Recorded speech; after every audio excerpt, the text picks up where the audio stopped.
வணக்கம். நம்ம இன்னைக்கு பாவக்காய் புளிக்குழம்பு எப்படி வைக்கலான்னு பார்க்கலாம். பாவக்காய் எப்போவுமே கிட்ஸு சாப்பிட்றதுக்கு ஒரு பெரிய டிஃபிகல்ட்டி இருக்கும் எல்லாருக்கும். பட் ஆனால் இந்த மாதிரி செஞ்சு கொடுங்க, கண்டிப்பாக சாப்பிடுவாங்க. இதுக்கு தேவையான பொருட்கள் ஒரு 1/4 கிலோ பாவக்காய் எடுத்திருக்கேன். வெங்காயம், தக்காளி, பூண்டு, தாளிக்கிறதுக்கு வெந்தயம், கடுகு, சோம்பு, மல்லித்தூள் ஒரு 2 டேபிள் ஸ்பூன், மிளகாத்தூள் 1 டீஸ்பூன் தான் எடுத்திருக்கேன். இது ரொம்ப காரம், அதனால் கம்மியாக எடுத்திருக்கேன். நீங்கள் உங்கள் காரத்துக்கு ஏற்ற மாதிரி எடுத்துக்கோங்க. புளி எடுத்திருக்கேன், கொஞ்சோண்டு கடலை மாவு, உப்பு, நல்லெண்ணெய். இதுதான் இதுக்கு தேவையான பொருட்கள்.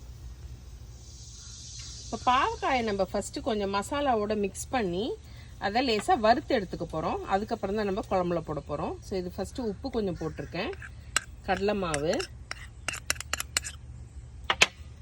கொஞ்சம் மஞ்சத்தூள், கொஞ்சம் மிளகாத்தூள். இது எல்லாத்தையும் நல்லா மிக்ஸ் பண்ணி எண்ணெயில் போட்டு லேசாக கொஞ்சம் வறுத்து எடுத்துக்கோங்க. ஒரு பேனில் எண்ணெய் வச்சுருக்கேன், அது சூடாகிடுச்சு. இதுதான் அந்த பாவக்காய் நம்ம மிக்ஸ் பண்ணது. இதை நீங்கள் இதில் போட்டு வறுத்து எடுத்துக்கோங்க. ரொம்ப வதக்க வேண்டியதில்லை, ஜஸ்ட் ஒரு 50% குக் பண்ணால் போதும். மறுபடியும் குழம்புல போட்டு குக் பண்ணுங்க.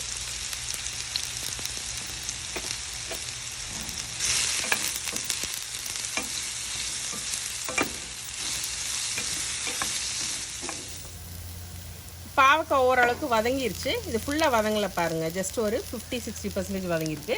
இதை இப்போ நீங்கள் எடுத்துடலாம். அடுத்தது கடாயில் நம்ம நல்லெண்ணெய் ஊற்றிக்க போகிறோம். கொஞ்சம் நல்லெண்ணெய் எக்ஸ்ட்ரா ஊற்றிக்கோங்க, அப்போ தான் நல்லாயிருக்கும் இதுக்கு.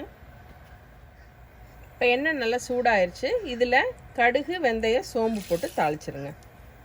கடுகு வெடித்தோடனே அதில் பூண்டு போட்டு வதக்கிடலாம்.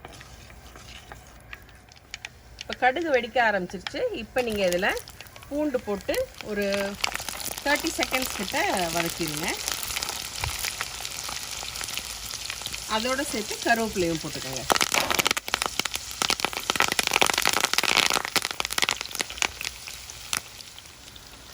அடுத்தது வெங்காயம் போட்டுக்கோங்க. வெங்காயம் நல்லா வதங்கி வரட்டும்.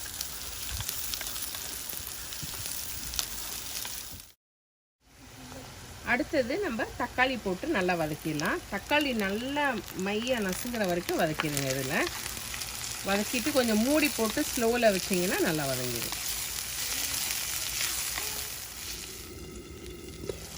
தக்காளி நல்லா வதங்கிடுச்சு. இதில் நீங்கள் எல்லா பொடியும் இப்போ போட்டுருங்க.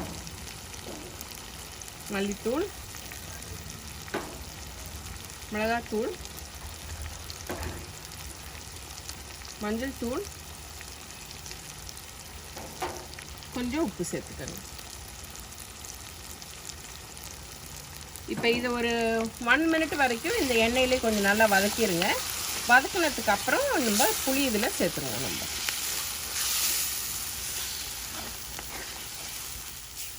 இப்போ எண்ணெய் நல்லா பிரிஞ்சு வந்துடுச்சு. இப்போ நீங்கள் இதில் புளி தண்ணி ஊற்றிடுங்க.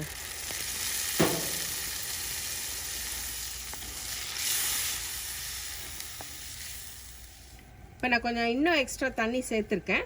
ஸோ இது ஒரு 5 to 8 மினிட்ஸ் நீங்கள் மூடி போட்டு நல்லா கொதிக்க விட்டுருங்க. இப்போ குழம்பு நல்லா திக்காயிருச்சு. இப்போ நீங்கள் இதில் பாவக்காயை போட்டுருங்க. மறுபடியும் இதை ஒரு மீடியம் ஃப்ளேமில் ஒரு 3 to 4 மினிட்ஸ் நல்லா கொதிக்க விட்டுருங்க. இப்போ எண்ணெய் பிரிஞ்சு வந்துடும். அந்த டைமில் நம்ம இதை ஆஃப் பண்ணிடலாம்.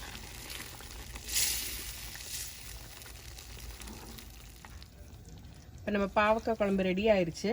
எண்ணெயும் நல்லா பிரிஞ்சு வந்துருச்சு. இந்த ஸ்டேஜில் நீங்கள் இதை ஆஃப் பண்ணிடலாம். நம்ம பாவக்காய் வத்த குழம்பு ரெடி ஆயிடுச்சு. நீங்களும் இதெல்லாம் ட்ரை பண்ணி பாருங்கள். இன்றைக்கி அதுக்கு சைட் டிஷ் காராமணி பொரியல், அப்பளம், மோர் மிளகா வச்சுருக்கோம். Please like, comment, share and subscribe. நான் உங்களை எல்லாம் இன்னொரு வீடியோவில் சந்திக்கிறேன். தேங்க்யூ, பாய்.